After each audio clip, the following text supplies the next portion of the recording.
Just ahead on Black Issues Forum, a special look at the legacy of Muhammad Ali and what he was fighting for outside of the ring. Stay with us.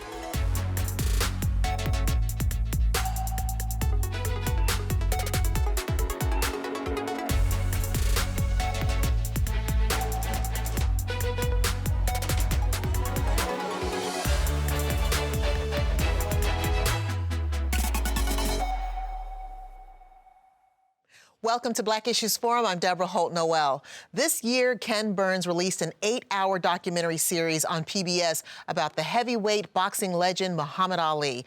There were numerous facets of the champ's life, but today we're going to examine his influence as a social justice warrior through the eyes of some North Carolina champions for equality.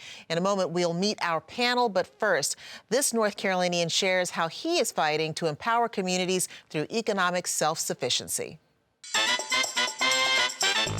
I am LeVelle Moton, head men's basketball coach at North Carolina Central University. There wasn't a lot of people that looked like me in the early 80s on TV that was a true representation of me. All of a sudden, I see this guy. He's bold, he's brash, he's confident, and it instantly just resonated with myself and my brother, and I just became a fan. I asked my mom at Christmas to get me the Everlast boxing suit because I wanted to be like Muhammad Ali. I heard him talk about how great he was, but I also heard him talk about how great he wanted his people to be. And that meant a lot to me. That let me know that he was thinking about those in situations such as myself. When we hear this cliche of the GOAT, right, and they use it so casually, that term was really a direct correlation to him, indicating the greatest of all time. And that's why I believe he's the greatest of all time. He stood up for us when there wasn't a lot of sacrifices being made on our behalf. He did it during a time where the world was really, really segregated. And black people were looking for leadership.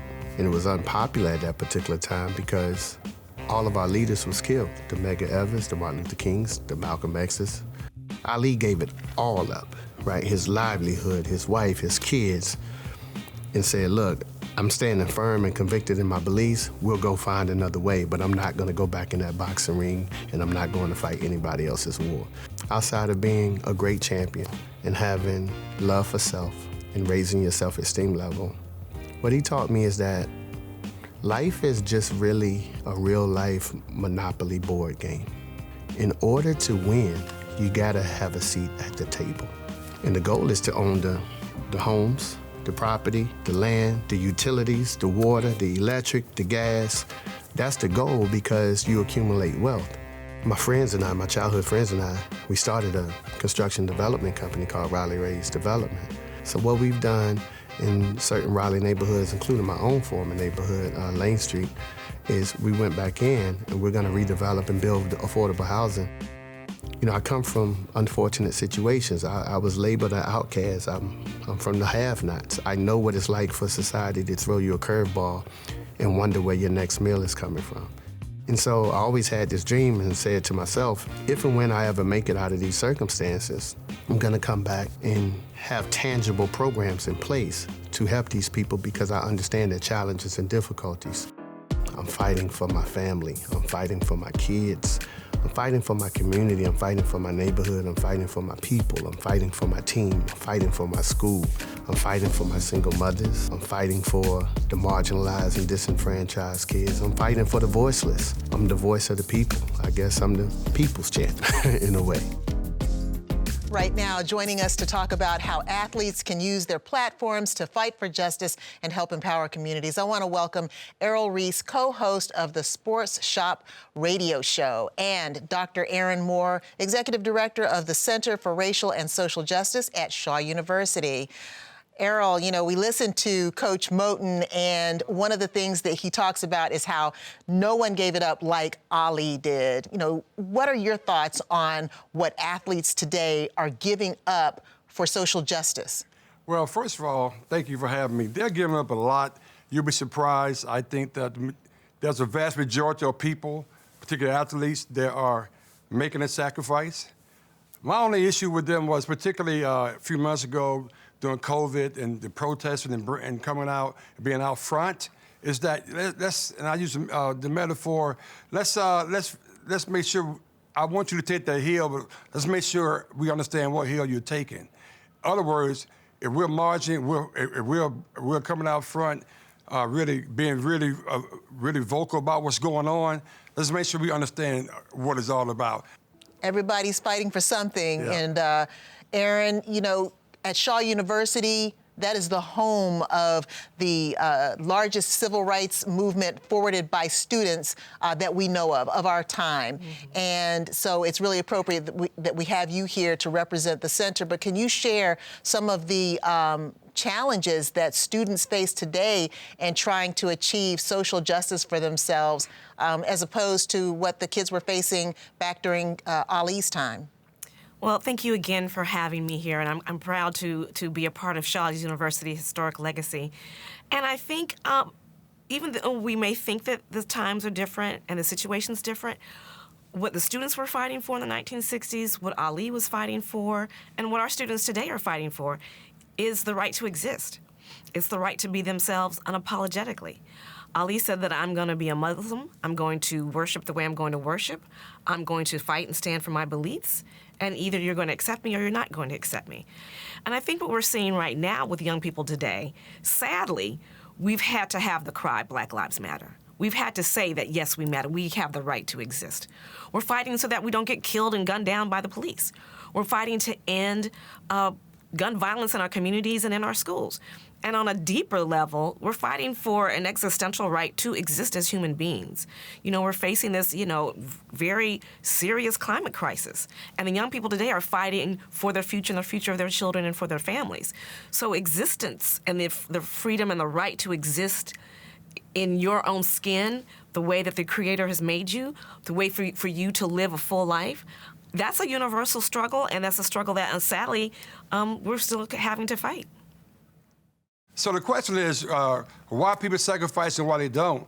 I mentioned there are plenty of athletes that are sacrificing, but when you look at the ones that don't, they do it for various reasons. One is that they'll try and protect their brand in terms of, if I be out front, if I go hard this way, I may lose some financial support. I may lose some endorsements, particularly athletes at the professional level. If you go one sub-bullet below that one, particularly with the white athletes, they have a whole different kind of circumstances. Yeah, they have the threat of endorsements, the threat of losing money, but they have this thing called family and friends because they obviously, some of them, not all of them, they were raised in an environment of entitlement and privilege, as a birthright, if you will. And they may go against that because if you're out fighting for social injustice and racial equality and all those buzzwords that we fight for each and every day, they may have a hard time with a conversation at the dinner table, particularly around Thanksgiving, because they wasn't raised that way. My thought is this, though: whether you're an athlete, whether you're a talk show host, radio host, TV host, or whatever, that collectively, if you can understand what it means to be pulled over, to be redlined, if you will, what it means to be treated like not a human, you will clearly understand why we fight for what we fight for each and every day. We also sat down with a coach who is making a name for the softball program at Duke University, which won the 2021 ACC championship. She talks about her work for equality for young women in sports and beyond. I'm Marissa Young, and my players know me as Coach Young. I'm the head softball coach at Duke. I would describe myself as a really hard worker, and I'm a mother of 4, and at work a mother of 25. And I just am blessed to be able to coach and mentor young women in the prime of their life through the game of softball. The opportunities that we have these days and the platform that it has provided us to fight other causes and journeys has been tremendous. I think Muhammad Ali was the greatest because he was not only a tremendous competitor in the boxing ring, but he had a huge impact on the community outside and globally as a humanitarian. All my life, I saw him as the greatest in the boxing ring, and it's been a pleasure to get to know what his life meant outside of that ring, the impact that he's had on so many people in his community and also globally. His confidence and persona was incredible. You know, there was no one like him. And his confidence was something that I admired and wanted my players to still take with them as they take the field, of really believing that you're great. And I think as women, sometimes we struggle to do that. I think that we're so quick to see our shortcomings, to be super critical of ourselves, or to feel that we can't speak about what we do well because we're not being humble. The game of softball is incredibly fast-paced, and I think anybody that watches it loves it immediately because of the pace and the energy that these women bring to the game. You do have to have that fight in you, that confidence, that go-getter mentality, because you're going to fail 7 out of 10 times in your at-bats, and to have that mental toughness to keep going up there and believing that you're going to get it that next time is huge. So we work really hard to develop that resilience in our women. I am so proud of our young athletes. I think that with everything that's gone on in the world the last couple of years, it has really provided the opportunity for them to now have the freedom and the platform to speak out about those things. I feel like as an athlete in my time, it was hush-hush, and you had to deal with those things in silence. In May, I took my team to Muhammad Ali's museum in Louisville. We were in Louisville for the ACC tournament, and again, with everything that's gone on in the country, we've been working really hard as a team to not just have that be a one-time conversation, but to keep that at the forefront. At a young age, hearing about how he stood his ground with not enlisting in the Army was huge. No, I will not go 10,000 miles to help or kill innocent people. And being able to go to the museum with the team this year was really nice, to be able to wrap his whole life together, to see how his lifetime progressed through the Olympics and into his later years. I'm fighting for women, particularly opportunities for women of color and those from lower socioeconomic status, so that they can have opportunities at Duke that I know will change not only their future, but hopefully future generations. Erin, I want to ask you, we have women athletes now who are making a name for themselves, and Coach Young talks about her efforts to really, boost the confidence and esteem and just, empower young women athletes. Do you think that they have the same kind of leverage as male athletes to push for social justice and use their platforms to make demands? Absolutely. I think what we've seen from female athletes these last 4 or 5 years has been incredible. They have really taken stands in many ways in which male athletes have not. In the WNBA in particular, we've had several of the basketball players forego their career, forego a season, forego their contracts, even some sponsorships to fight for social justice. You have Maya Moore, who gave up a season to fight for the release of a young man that she believed was wrongly convicted. You have Natasha Cloud, who gave up a year to work in social justice, and she was concerned. She was one of the first female athletes to get a contract with Converse. And what Converse did in terms of admiring what she did, they said, we're going to continue to pay your WNBA salary, even though you're not going to be playing this year. So she took that risk, very much in the same way that Muhammad Ali took that risk in terms of forfeiting opportunities for wealth and to make money. She's like, this is important. We have to stand up for social justice. And then we look at what the Atlanta Dream did in terms of fighting against their own particular owner, who said, I don't support Black Lives Matter. They felt that some of her actions were reprehensible, and they stood up and tried to encourage people to vote, and they began to be politically active and engaged in the Georgia election. And many people believe that they helped sway the congressional election towards Raphael Warnock, who was their owner's opponent. And those are just women in the WNBA. We've seen women in soccer. The United States women's soccer team fight for equal pay, which is very interesting. These are women who've won consistently the last 10 years or so, whereas the men's soccer team has not. So in America, where we talk about we're going to reward performance, it's glaring to see women who have performed, who have met the standard, not only not get paid, but don't get the bonuses, where the men were still getting a higher salary even though they weren't performing. We're seeing women in tennis and gymnastics fighting for mental health.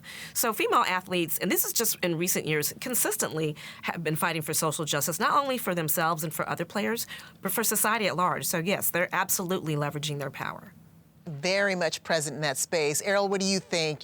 How about the power and influence of women athletes today? Oh, absolutely. It is significant. My colleague mentioned so many people. I mean, the list is so long. I got to shorten my list just a little bit. But I would add to that, when you look at leaders, particularly in sports, women, they are leading men. We can look at Michelle Roberts, who is the executive director of the National Basketball Association, Players Association.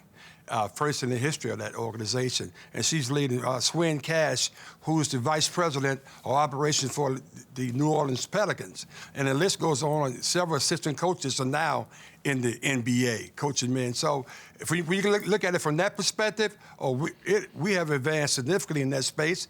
A lot more work is left to be done. I really admire the people that my colleague mentioned, like Megan Rapinoe, people like that. And of course, Naomi Osaka and Serena Williams, that whole list. But I'll be remiss if I don't mention a local individual that I collaborate with all the time, who is a former Virginia Cavalier point guard. She is on the forefront leading this effort around every aspect of women leadership in sports, social justice. That's Dr. Deborah Stroman of UNC Chapel Hill, who is on all platforms, is active every single day, pushing the agenda. So we're going to have to look down the street to see someone that's doing some really great things in this space. And I applaud her for all the work that she's done in this space. Well, women are certainly making their presence known in sports, always have. And, you know, to some degree, there's an invisibility, but we are making those strides. Erin, what would you say are the challenges ahead for women in sports in terms of, you know, fighting for that equal pay? I think that's one of the major issues that women are facing. The equal pay, access to benefits, access to even profit sharing with ownership of the teams, moving into coaching and into ownership, but also leveraging more issues for social justice, bringing more women into sports, taking some of these sports and making them professional sports. Many people didn't think that the WNBA would make it or that they would last, and they have been doing exceptionally well. Trying to promote women's soccer, and perhaps even women's softball will become also a professional sport. So just providing those opportunities for young girls who are growing up in sports to have the opportunity to make a living in sports the same way that men have. So what do you think about that, Errol? I mean, she mentioned the WNBA, and I'm thinking about all of the period of the protest movement and the great influence that they indeed did have. Oh, absolutely. She mentioned it. They were out there before a lot of people were. But Minnesota, I mean, with Maya Moore and her crew, they boycotted, they did some sit-outs or sit-ins, if you will. They made sure that their voices were heard. And initially when it happened, they were frowned upon from a lot of people, but they didn't stop there. They was very diligent in their effort, and I applaud them. It's really, they were out there even before the NBA guys were, and I think they led the way. And that's a great thing, in my opinion. And I'd like to think that Muhammad Ali would be proud of these women. Absolutely. Finally, we met a young man who was a basketball standout in high school and junior college, but has moved into the sports entertainment and management space to make an impact. He shares what he's fighting for himself and for those around him. Arvetra Jones. I am an artist. I'm an advocate for sports and entertainment professionals. Sports has always been like a distraction for me. I grew up in Aberdeen, North Carolina, which today still is a very racially charged place to grow up as a black man.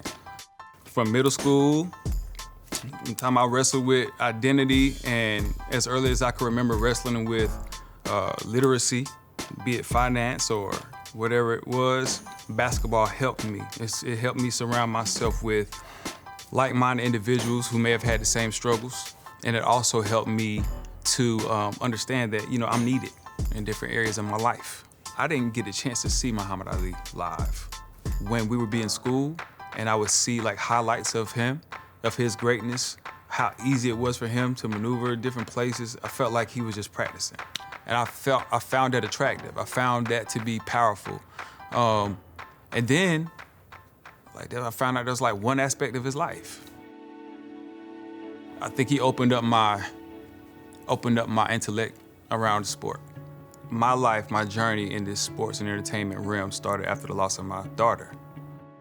After crying my eyes out for days, something came over me and told me to dedicate my life to something else.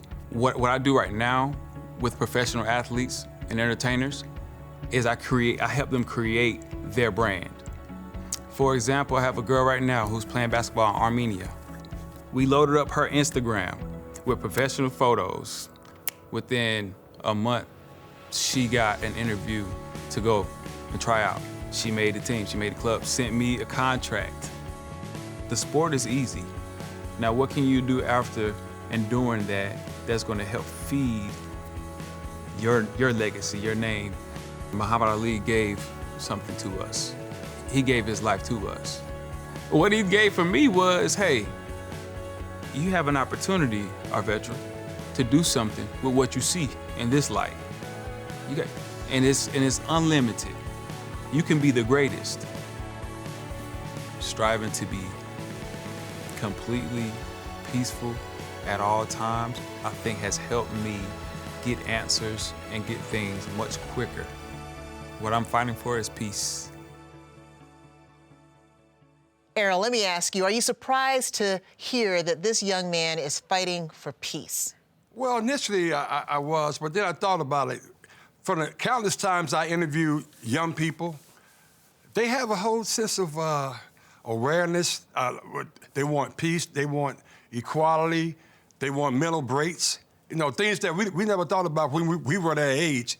But so much is going around in this world that they are attracted to and have to deal with. It's a whole different paradigm. So I get that. So having said that, no, I guess I'm not surprised. That's interesting because, you know, a big conversation kind of bubbled up around, you know, taking a break, taking that mental health break, Yep. and the fact that, look, real athletes don't take that mental health break. But now we know, look, real athletes honor their health, honor their mental health. Absolutely, and you're often surprised where you see guys who make millions of dollars, whether younger or older guys, they still need that break. And they're coming forth with it now because it's the thing to talk about. Before, it wasn't the thing to talk about. Erin, let me ask you, how is the social justice struggle that today's young people are facing kind of the same or different from the civil rights struggle of their grandparents' generations? Well, I think the sad part is that the struggle continues. I think we were lulled into complacency in the 80s and 90s and early 2000s. We thought that society was progressing toward a certain place of not necessarily equality, but acceptance. And what we're finding now, and I think it's been a shock to the system for quite a few Americans, is that, no, that sense of acceptance is not there. And that you have a whole cadre of people who are willing to do whatever it takes to prevent people from achieving justice, to prevent people from having a quality of life, or just even a basic life. And so when that young man says he wants to talk about peace, I'm not surprised.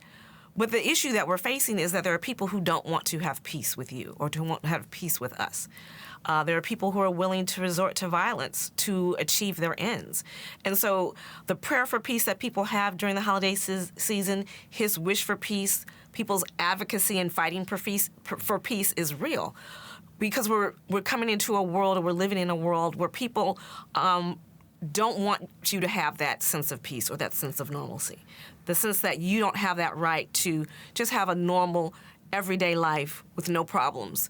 And there's so many people who are really trying to prohibit that from happening. And so we applaud this young man and others like him who are looking for different avenues and different ways to achieve that peace or to achieve justice. Because I think during the 60s and the 70s, we certainly looked to the political process to do that. We looked for advocacy and voting to do that. And we're finding now that we still have to continue to do that. But I think what this younger generation is doing is also doing that economically, using our capital and our resources to fight for justice, to come to the table with more resources and with a sense of equality to say, look, this is what I'm bringing to the table. I have just as much, if not more, than you. So you're going to have to pay attention to some of my issues and some of my concerns because I have these resources. So I think we're going to have to constantly adapt and look for new ways to challenge the system and to leverage everything that we have. whether it's through voting, whether it's through advocacy, whether it's through protests, whether it's through economics. We're going to do whatever we need to do to seek justice and to maintain justice.